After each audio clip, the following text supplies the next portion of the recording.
Damai sejahtera Allah yang melampaui segala akal, itulah yang menguasai hati dan pikiran saudara. Di dalam Kristus Yesus Tuhan kita.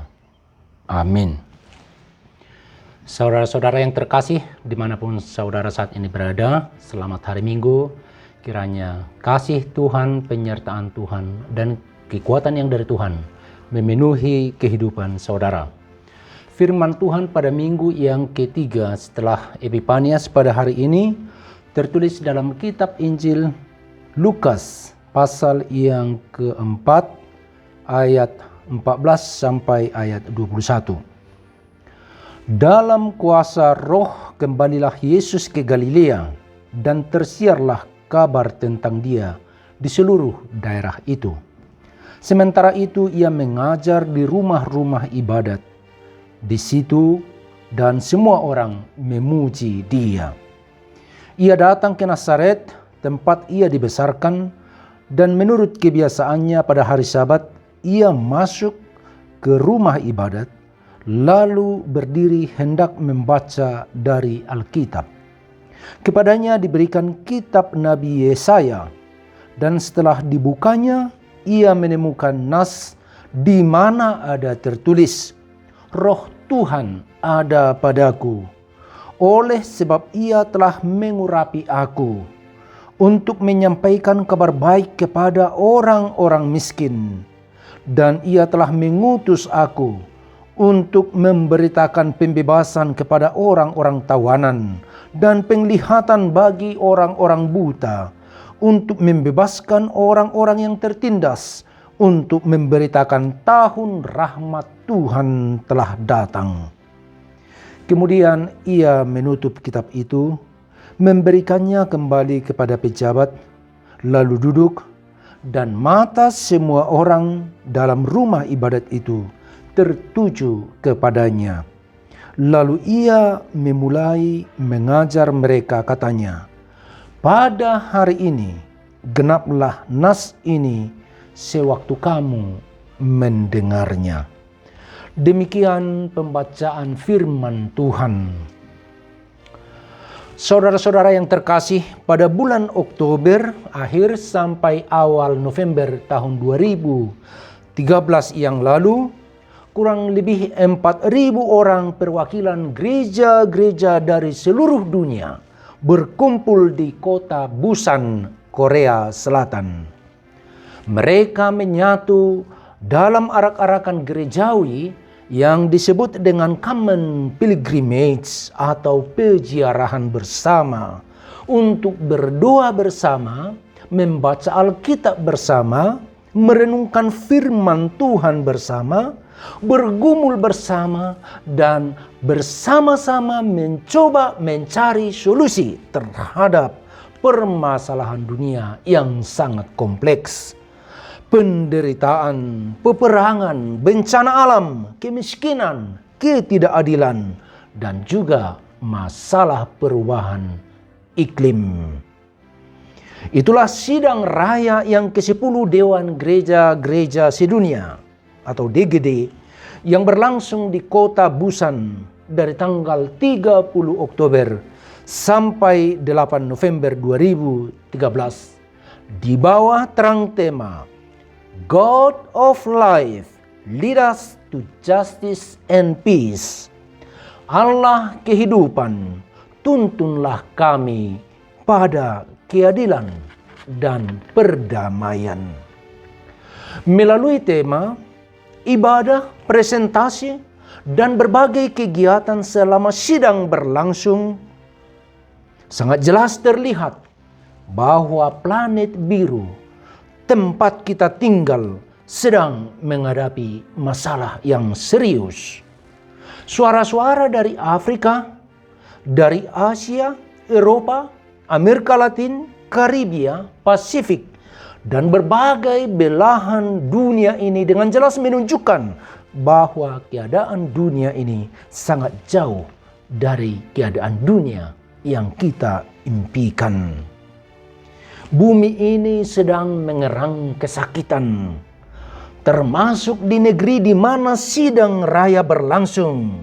Perdamaian yang sejak lama diidam-idamkan masih tinggal impian, di mana Korea Utara dan Korea Selatan masih tetap bermusuhan dan berperang. Perubahan iklim yang sedang menghadirkan ancaman terhadap ekosistem, juga berbagai penyakit menular seperti HIV/AIDS yang masih belum bisa diatasi. Ketidakadilan ekonomi terjadi di semua negara, dan berbagai kesulitan hidup membuat banyak orang di dunia ini sepertinya jatuh pada apatisme dan kehilangan harapan. Di tengah dunia yang syarat dengan kesusahan dan permasalahan itu, gereja terpanggil untuk memberikan jawaban. Orang Kristen ditantang untuk memberikan harapan. Para peziarah dituntut untuk mencari solusi.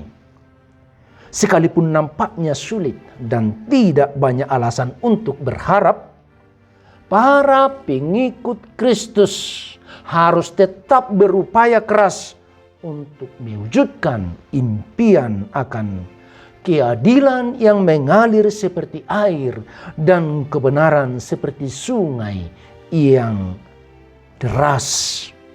Dengan demikian, seperti doa dalam peziarahan bersama ini, kehidupan dalam keadilan dan perdamaian, semua itu tidak tinggal impian, melainkan menjadi komitmen bersama dalam hidup dan pelayanan gerejawi. Sesungguhnya Yesus Sang Juru Selamat yang menyatakan diri kepada dunia ini memiliki misi mulia untuk memberikan jawaban terhadap realitas dunia yang demikian kompleks seperti dibicarakan di Busan. Tuhan Allah telah melihat dengan penuh belas kasihan apa yang terjadi di dunia ini sebagai konsekuensi dari kejatuhan manusia ke dalam dosa. Peperangan, permusuhan, kebencian, kemiskinan, ketidakadilan, kerusakan lingkungan, degradasi moral telah berlangsung dalam waktu yang sangat lama. Kedatangan Tuhan dalam diri Yesus Kristus adalah jawaban paling nyata terhadap realitas dunia yang mengerang. Hal ini dinyatakan di awal Injil Lukas yang ditentukan sebagai firman Tuhan pada minggu yang ketiga setelah Epifanias pada hari ini. Setelah pencobaan di padang gurun di mana si iblis mencobai Yesus dengan berbagai godaan menawan dan tipu muslihat, yang Yesus menangkan, yang Yesus lalui dengan sempurna. Setelah itu Yesus pergi ke kampung halamannya, tempat dia dibesarkan, yakni Nazaret. Dia masuk ke rumah ibadat dan sesuai dengan kebiasaan Sabat di rumah ibadat, dia membaca firman Tuhan. Hal ini bukanlah sesuatu yang baru dan asing, apalagi bagi Yesus. Tetapi kali ini dia membaca satu nubuatan dari kitab Yesaya. Roh Tuhan ada padaku, oleh sebab ia telah mengurapi aku untuk menyampaikan kabar baik kepada orang-orang miskin. Dan ia telah mengutus aku untuk memberitakan pembebasan kepada orang-orang tawanan dan penglihatan bagi orang-orang buta, untuk membebaskan orang-orang tertindas, dan untuk memberitakan tahun rahmat Tuhan telah datang. Nubuatan ini telah ada sejak beberapa ratus tahun sebelum Kristus. Para rabi tentunya sudah biasa membacakan ini. Suara ini bukanlah suara yang baru. Tidak ada yang istimewa dengan pembacaan yang Yesus lakukan. Tetapi ada sesuatu yang terjadi. Ada sesuatu yang istimewa, yang unik, yang belum pernah terjadi dalam peristiwa ini. Yakni pernyataan Yesus yang mengatakan, pada hari ini genaplah nas ini sewaktu kamu mendengarkannya.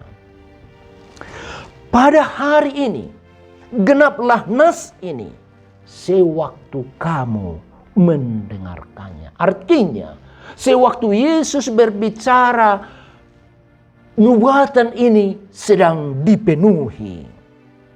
Belum pernah ada orang yang mampu mengatakan itu.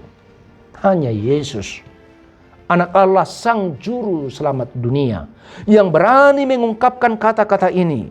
Karena sesungguhnya hanya dalam Yesus itu dimungkinkan. Hanya Yesus yang dapat mewujudkannya.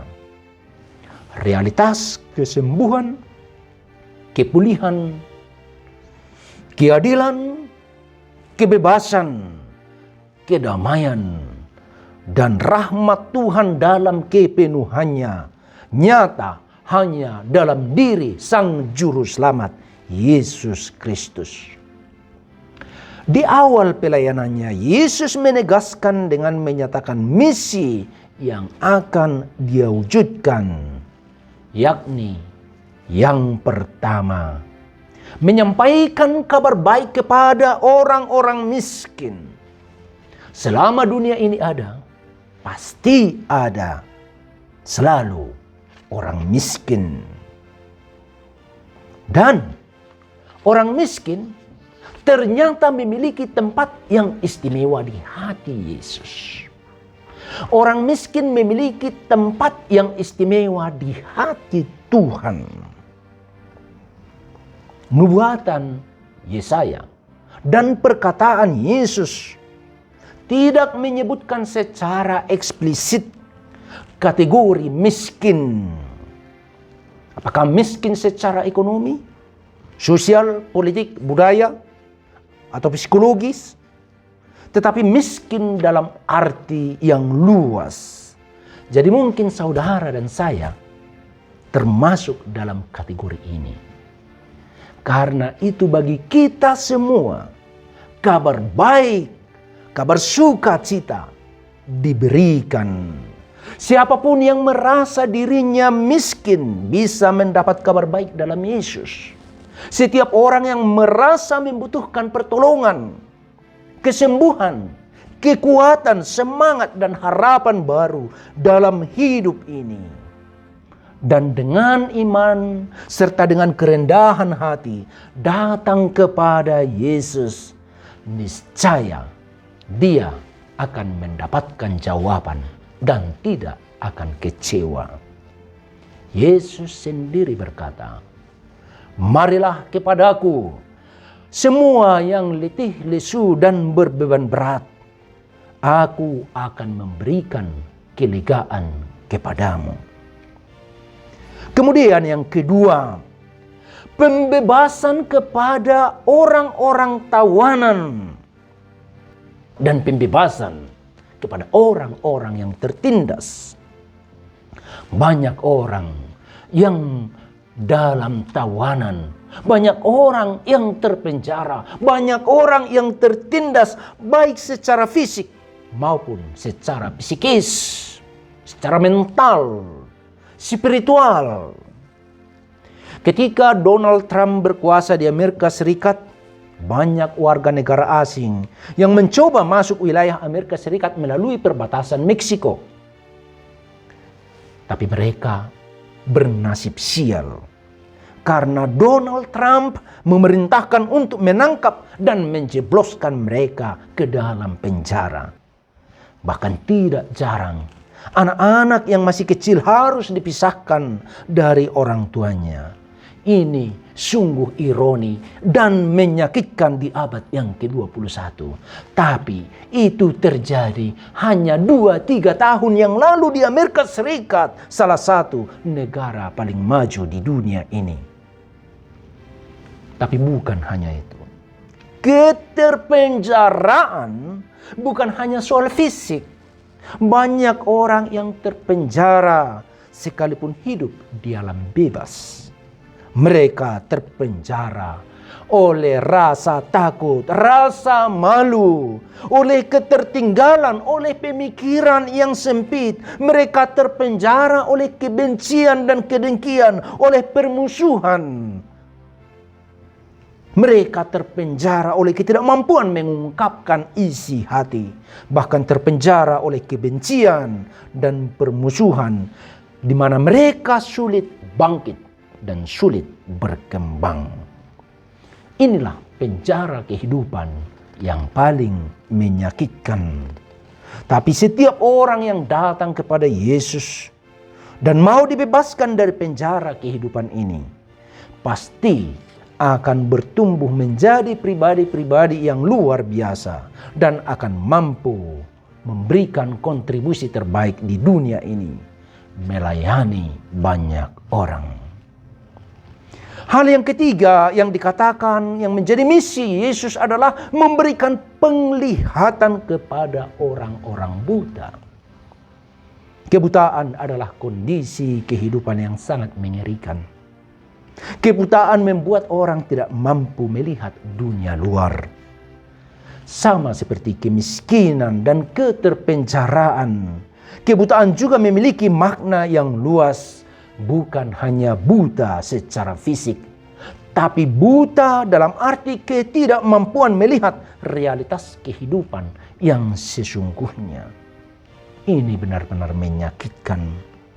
Tetapi orang yang berjumpa dengan Yesus, yang mendengarkan kabar baik dari Yesus, akan dimampukan melihat kasih karunia Tuhan lebih dari sekedar mata yang dicelikkan, tetapi hati dan jiwa yang dibukakan untuk melihat kebesaran kasih karunia Tuhan dalam kehidupan ini. Yang terakhir dan keempat, tahun rahmat Tuhan telah datang. Yesus membawa pemberitaan bahwa tahun rahmat Tuhan telah datang.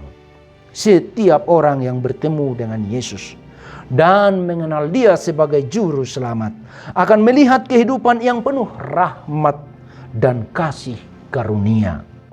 Dia akan merasakan itu siang dan malam, setiap hari dan dalam setiap situasi dan keadaan, dalam susah dan senang, dalam segala keadaan dia akan melihat rahmat Tuhan yang tidak terhitung dan tidak terhingga.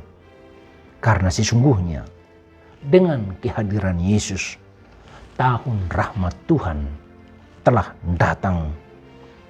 Sesungguhnya suara para peziarah di Busan, Korea Selatan, untuk bersama-sama mewujudkan keadilan dan perdamaian adalah panggilan, seruan kepada saudara dan saya, kepada setiap orang percaya yang sudah berjumpa dengan Yesus, yang telah mendengar suara Sang Juru Selamat, yang telah dipenuhi oleh Roh Kudus, bahwa nubuatan Yesaya itu telah nyata dalam diri Yesus. Setiap orang yang sudah berjumpa dengan Yesus dan mengalami transformasi karena kasih karunia yang Dia berikan, terpanggil untuk ikut serta dalam arak-arakan para peziarah di dunia ini, untuk bukan hanya menyuarakan, tetapi mewujudkan pemberitaan akan kabar baik dan kabar sukacita bagi orang-orang miskin, pembebasan bagi orang-orang tawanan, penglihatan bagi orang-orang buta, pembebasan bagi orang-orang yang tertindas, dan berita bahwa rahmat Tuhan telah datang. Sungguh ini adalah kabar baik, kabar sukacita bagi kita semuanya. Saudara dan saya, kita semuanya terpanggil untuk membawa kabar baik, kabar sukacita ini karena Kristus telah memberikannya kepada kita. Amin. Kita berdoa. Ya Allah Bapa kami yang kami sembah dalam Yesus Kristus, terima kasih ya Tuhan untuk kabar baik, kabar sukacita akan berita sukacita bagi orang-orang miskin, pembebasan bagi orang-orang terpenjara dan yang tertindas, penglihatan bagi orang-orang buta, dan berita kabar sukacita tentang tahun rahmat Tuhan. Itu nyata dalam diri Yesus Kristus. Dan setiap orang yang percaya telah memilikinya. Biarlah ya Tuhan, melalui khotbah ini, kami semua diingatkan dan dikuatkan akan realitas kehidupan yang baru. Karena sesungguhnya kami telah menerimanya di dalam Yesus Kristus.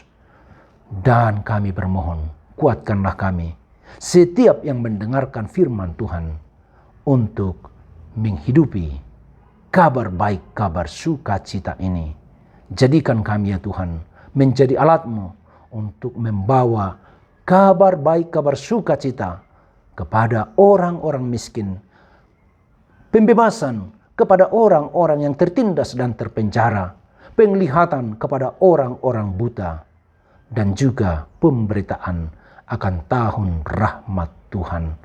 Pakailah kami ya Tuhan, dan jadikan kami menjadi alat-alat Tuhan. Dalam Kristus Yesus kami berdoa dan mengucap syukur. Amin. Saudara-saudara yang terkasih, selamat hari Minggu. Tuhan memberikan sukacita dan kekuatan kepada saudara dan keluarga. Horas.